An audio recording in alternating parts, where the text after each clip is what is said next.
So it's just so tremendously marvelous to have all this wonderful coffee and have these nice, wonderful shows like Tanya Love, and always gives me new energetic thoughts, and always she always is able to lift me up just a little bit more. And I'm just so thankful that I have all these exhilarating, wonderful thoughts from Infinite Mind, and I'm so thankful that I know that about immortality, and that I know how to reverse these the sicknesses and the illnesses, and help people to be healed of any kind of disease that they have, and how that I can help to reverse the aging process, and all these wonderful things which Infinite Mind is enabling me to do, and that I'm able to spread this across the face of the world. And so, with all those exhilarating thoughts, it just keeps me just full of energy all the time. But I always think, well, I am just so full of energy, I can't get any more. But then I tune in Tanya Love, and she always puts in a new idea. It gives me a little bit more, and it's just marvelous how it seems like I always manage to get that on just right with the right thing that she has to say that does it for me. So we're going to see what she has this morning. I know it's going to be such a marvelous thing, and we'll see how much more marvelous it is today. She is just always has wonderful things to say. Today, basically last night I was in a dream state. I had some meetings with my angels, and I was connecting with a lot of my soul sisters. Meetings. And the topic that was being uploaded was connected with clearing ourselves of ego and freeing ourselves of the enslavement of ego. And I like how I was looking at a book by Dr. Wayne Dyer today, and he has a quote where he says that ego is edging God out. And so edging God out, edging source out, whatever you want to call that.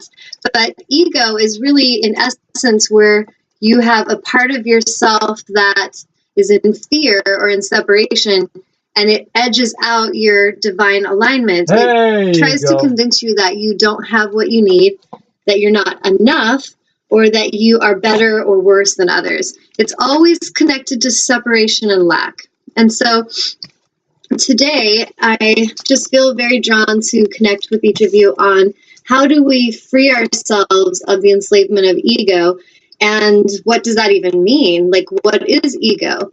And how do we know if we're identifying with ego or if we're actually identifying with our higher self or our aligned self? And so understanding this is going to create quite a shift when you not only can grasp it intellectually, but when you come into this place where you live in alignment with your source.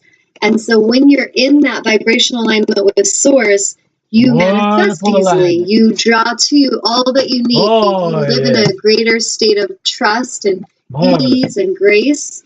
And it's just as if everything that you needed is just kind of magnetically drawn into your center as you need it. And so life becomes really playful, very magical, and very fun. And I personally feel from my inner knowing that each of us on this planet, each soul, our destiny is to step into that alignment, to really understand how to manifest from a place of alignment with our source, and to realize that we are not separate, that we are actually one with source, and that we are worthy, and that we can create and manifest anything we desire. So when we're enslaved by ego, we are operating from a place of, I am what I do. So if you have a job, something that you identify as who you are, you might be a science teacher. And so if you're an ego with that, it's like your entire worth and well-being is riding on you being a science teacher, on you being a successful science teacher, on you being accepted, and you being, shown respect, the accomplishments that you can acquire. That will all feel very important to you if you're in ego, because it's always an external focus.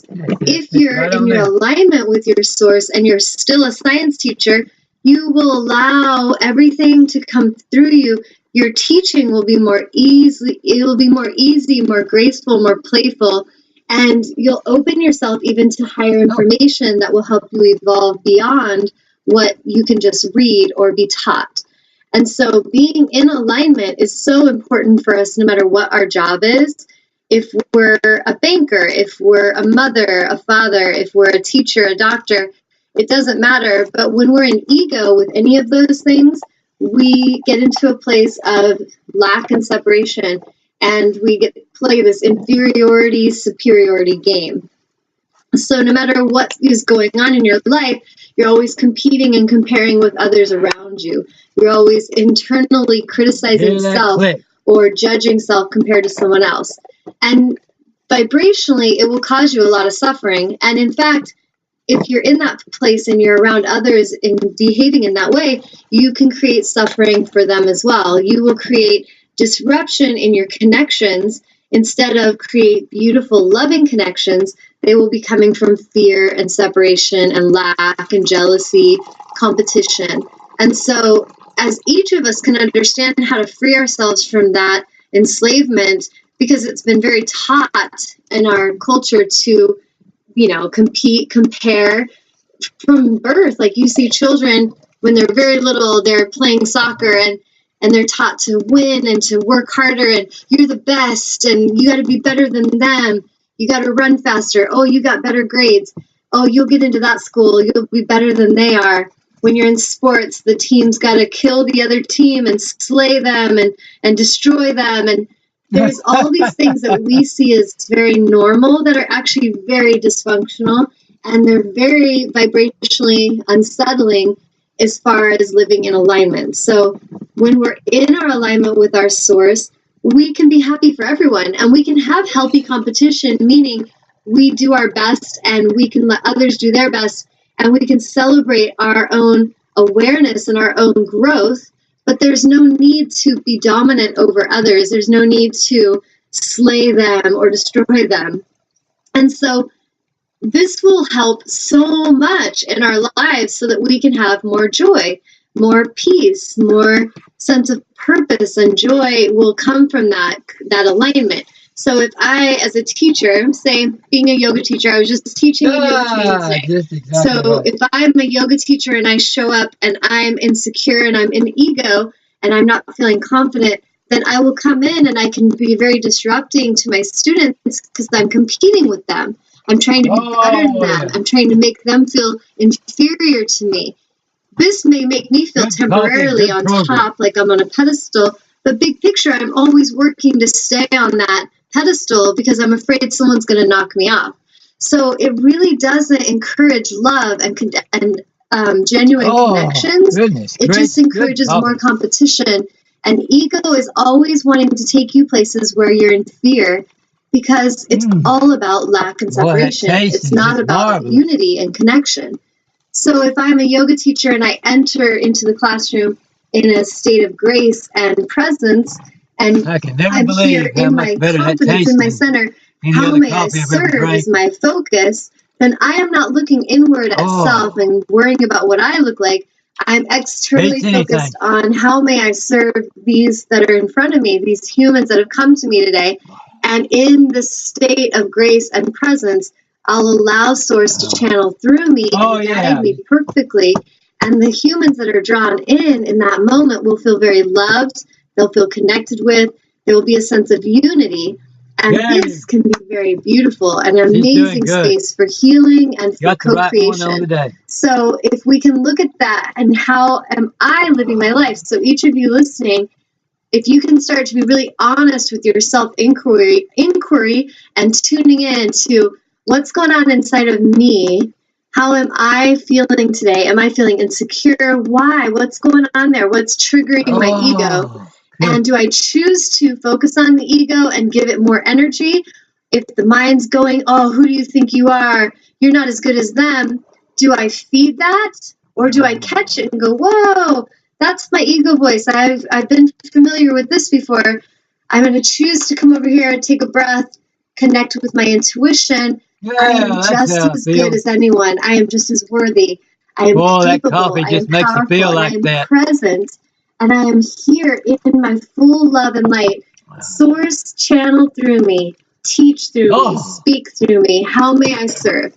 And so when we start to learn to live in this way, which will be a day-to-day, moment-to-moment practice, we can really start to embody a more beautiful, blissful experience of life.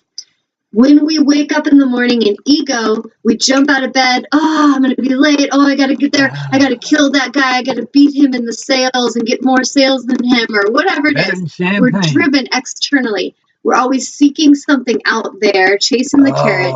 It could be we want that promotion, or we want recognition, or we want approval. We want more money. We want status, fame. It doesn't matter what it is externally. If we're focused there, we'll be very driven and have the ambition to go get stuff, but we'll never really feel satisfied. We'll never really feel that it's enough, because it will never feel enough to fill that emptiness that we're really trying to fill. So if we wake up in the morning and we come from a place of centered connection and presence, we can wake up and be like, whoa, I am alive. That is awesome. How may I serve? I'm excited. I am so grateful to have a breath and to be here again and to have this opportunity to play in this game called life. How may I serve? And then we start to move through our day very presently with our highest truth leading us the whole way. So our heart will guide us. Our inner knowing will guide us. We will allow spirit to channel through us, to speak through us, and we'll live in this state of grace. And it's as if everything, when I was younger and I was in the ego consciousness, I felt everything was hard and a struggle and work, and it was just exhausting. And as I shifted that, I shifted to this place where it's like everything is magical and beautiful and playful and joyous, and it's as if you go from this place where you're so driven for what you need to get to feel enough, to feel this sense of emptiness and that anxiety that you're not enough, you don't have what you need. And you shift to this place where suddenly you have everything you need and you're grateful. You're constantly in a state of gratitude. In a state of eagerness and excitement for all the good that's on its way. You can still dream, you can still co-create and play and manifest, but it comes from this space of connection and unity. There's no separation any longer. And in fact, as you make this shift, you manifest everything you want more easily. So why would we want to choose to free ourselves from the enslavement of ego?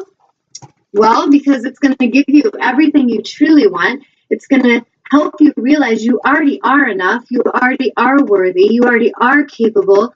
And it's going to help you to leave all that suffering behind so that you can really enjoy the now and you can really create beautiful, loving connections. So imagine if every one of us, even just every one of us watching today and connecting together, imagine if every one of us actually did this work. And it's not really hard work, it's just awareness. Imagine if we all consciously chose from this moment on to kind of steer away from ego habit and to come into this place of presence and to trust and to love and to share and to give and to come from this space of how may I serve. Imagine how that's going to shift your world and everyone who connects with you, how it's going to shift their world, how you're living in that alignment is going to inspire them just from your vibrational presence of alignment. You will teach them through your aligned example. So imagine the power of that. And if we can start that and we ignite this energy and our intention grows and grows, picture the entire planet of people realizing they're all good enough. They're all worthy. They're all capable. They're all powerful.